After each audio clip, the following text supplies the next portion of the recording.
Deputat adamın qızı bu dəqiqə çöllərdədir. Yəni hər kəs bilsin ki, onun nəvələri çöllərdədir. Tam dedi ki, sən mənə şərbətdən atmısan. O deyir ki, sabahları səhər tezdən mən polisə şikayət edəcəm. Sabah cinayət işi açılsın, səni tutturacam. Atam zəng elədi anama ki, gəl qızımı apar, ya da onu kəndə göndərəcəm. Burada onu ögey anası zəhərləyər, başına iş gətirər. Milli Məclisin deputatı Elman Nəsirovun ilk nigahından, yəni ilk rəsmi nigahından olan evladıyam. Tək yeganə evladıyam. Milli Məclisin deputatı, siyasi elmlər doktoru Professor Elman Nəsirovun ilk nigahından olan qızı Laləzar Əliyeva. Nəsirova sosial şəbəkələrdə çıxış edərək atasından gileylənib. O 4 yaş olarkən valideynlərinin ayrıldığını, anası ilə yaşadığını deyib bildirib ki, atası Elman Nəsirov heç vaxt onunla maraqlanmayıb. Bir dəfə 9 yaşında atasını görmək üçün gedəndə isə analığı Elman Nəsirovun ikinci həyat yoldaşının tələbi ilə anasının yanına göndərilib. Mən Nəsirova Laləzar Elman qızı, Milli Məclisin deputatı Elman Nəsirovun ilk nigahından, yəni ilk rəsmi nigahından olan evladıyam. Tək yeganə evladıyam. Mən, atam, anam, mənim 4 yaşım tamam olmamış. Onlar rəsmi şəkildə ayrılmışdılar. Mən anamın himayəsinə verilmişəm. Mən heç vaxtı yəni öz kimliyimi hər zaman gizlətmişəm. Belə videolar çıxış etməmişəm. Həmişə çalışmışam ki, atamın işinə, iş nüfuzuna heç bir zərər, ziyan toxunmasın.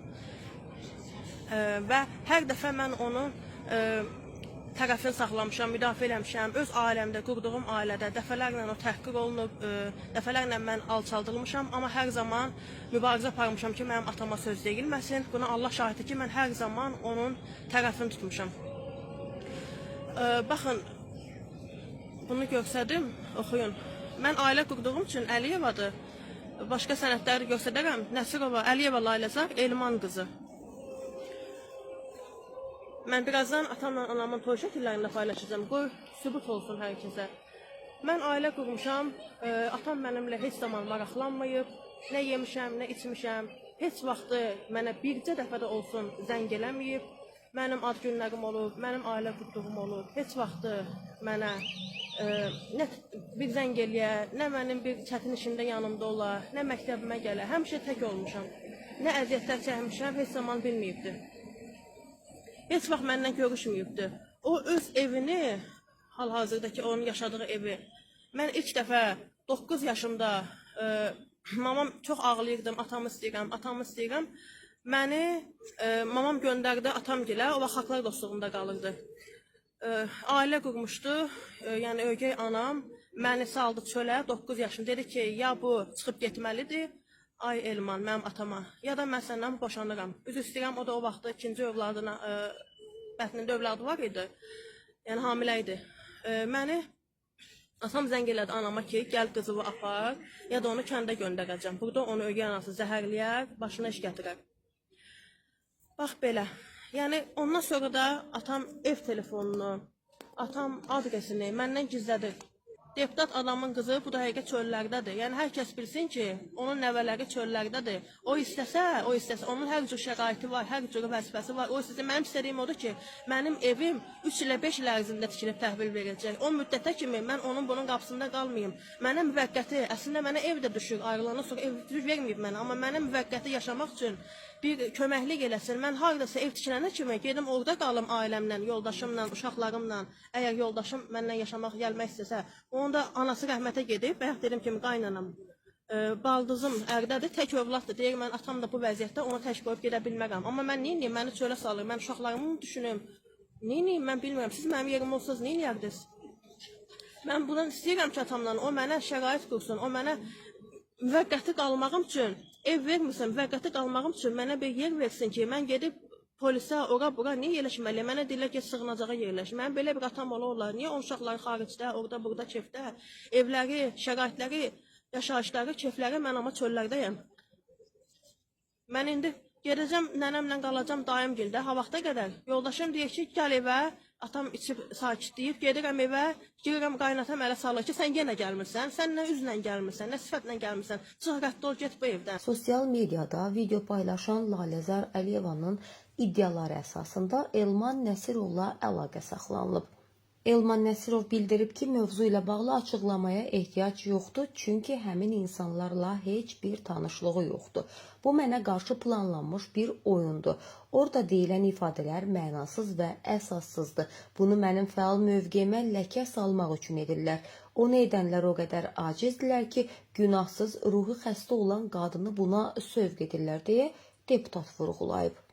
Deputatın bu açıqlamasından sonra Elman Nəsirovun qızı Laləzar Nəsirova növbəti videolarını sosial şəbəkələrdə paylaşaraq anası və atasının toy şəkillərini də bölüşüb.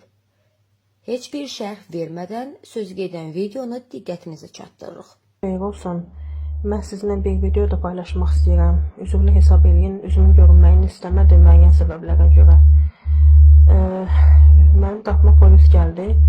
Mənə bildirdi ki, sən videonu sil, çünki o toxunulmazdır. Sən videonu paylaşsan, sən məsuliyyətə cəlb olunacaqsan. Mən onlara başa saldım. Onlar dedilər ki, düzdür, biz başa düşürük. Yoldaşımı tənbih elədilər ki, ailəvi uşağı ortalığa qoyma, get kiraya çıx. Mən bir məsələyə toxunmaq istəyirəm ki, mən indi atama da bildirdilər. Bütün bir-birlərim, hər kəs mənə yazdı, heç kim öz səhvini boynuna almadı. Mənim istədiyim nədir ki, mənim istədiyim odur ki, mən onun bunun qapısında qalmışam, mənim cihizim, mebeliyim, mənim bütün əşyalarım orada. Mən hal-hazırda dayımın evində çətinlik çəkirəm.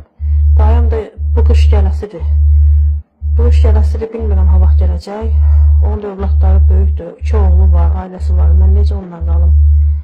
Ona görə xahiş edirəm, videonu sildirdilər, mən yenidən paylaşdım, xahiş edirəm, məni həbslə qorxudurlar, mənim 1 yaş, 11 ay, bir də oğlum var, balaca, 4 yaş təzə tamam olubdur. Xahiş edirəm, maksimum dərəcədə bütün xəbər saytları, hər kəs mənim paylaşdığım videoları paylaşsın, maksimum dərəcədə mənə dəstək olun. Mən xalqımdan kömək istəyirəm, yardım istəyirəm. İndiyə kimi mən belə videolar paylaşmamışam. Söhbət amma mənim övladlarımdan gedirsə, mən vallah sakit dura bilmirəm. Çünki onlar körpə uşaqlardır. Onların da ataya, ailəyə ehtiyacı var. Mən özüm atasız böyümüşəm. 3 yaş yarımlığımda atasız böyümüşəm. Amma mən istəmirəm onlar da bu əziyyət çəksin. Mən istəmirəm ailəm dağılsın, hər şey pis olsun. Mən maksimum dərəcə istəyirəm ailəmi qoruyum övladlarıma görə. Sırf övladlarıma görə, yoxsa mən orada heç kimdən özümə qarşı bir hörmət görməmişəm. Qoy hər kəs bilsin ki, mənim atam məni tək qoyubdur. Məni internetdə öz şəxsi Wikipediyasında, ora baxın, 3 övladı olduğunu yazıb. Sanki mən onun övladı deyiləm. Mən onun rəsmi, ilk ailəsindən olan övladıyam. Mən onun qanını daşıyıram. O mənim anamla, atamla onların toyuna, nəyə görə bunu deyirəm? Yəni, mən onun leyva şəxsi uşağı deyiləm. Mən onun rəsmi övladıyam. O niyə 4 övlad yazdırmayıb məni danır? Niyə mənim bu məsələmdə köməklik eləmir? Siz mənim yerimdə olsaydınız, nəyə deyərdiniz? Anam gündə şərait yoxdur. Anam özü tək qalıb. Balaca bir evdir. Orada nə yorğan döşək yoxdur, nə kravat yoxdur. Balaca divandır. Anam ora güclə yerləşir, yatır. İşləmir. Şirkətdən gələn pulla dolanır. Şirkət də Sipak şirkətidir. İnternetə baxsaz görəcəksiniz, Sipak. Bəziləri yazıb ki, bibim yazıb ki, sənin evin var.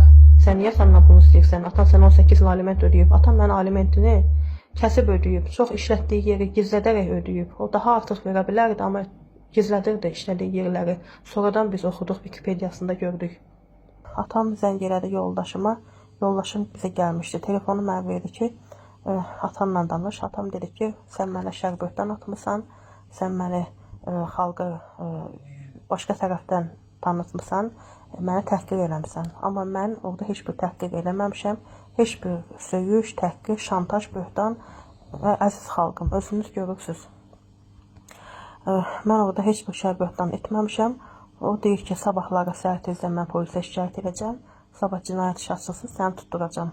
Mən ondan gözləyirdim, desin ki, qızım, üzürlü say, mən indi kimi sənə maraqlanmamışam. Sən bu həddə çatmısan. Sən sırası belə video paylaşmamısan ki, mən səni atdım bloka, saymadım, narahat olma.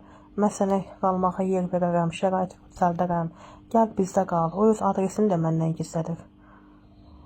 O öz ünvanını da. Mən şəxsən əgər bilənlər varsa onun adresini bilmək istəyərəm. O bir söz var ya, ata ocağı, ata evi. Mən ata evim 26 ildir bilməmişəm haradır. Biblərim də qeyd edir ki, mən göy yalan danışıram, səhv eləyirəm. İndi qardaşları da, qardaşı da tərəfi saxlayacaq. Amma mən hal-hazırda yoldaşım da qaynatamı, yoldaşıma öz oğlunu salıb çölə ki, belə məlumat paylaşılıb deyə. Çox xahiş edirəm ki, məni şantaj edirlər ki, sabah həbs eləyəcəklər, ki, məni tutacaqlar. Hər kəs bunu paylaşsın, xalqımdan, xalqımın məmurlarından, böyüklərdən yardım istəyirəm, kömək istəyirəm. Hal-hazırda çox narahatçılıq içindəyəm. Səsləndirilən iddialarla bağlı qarşı tərəfin də mövqeyini işıqlandırmağa hazırıq.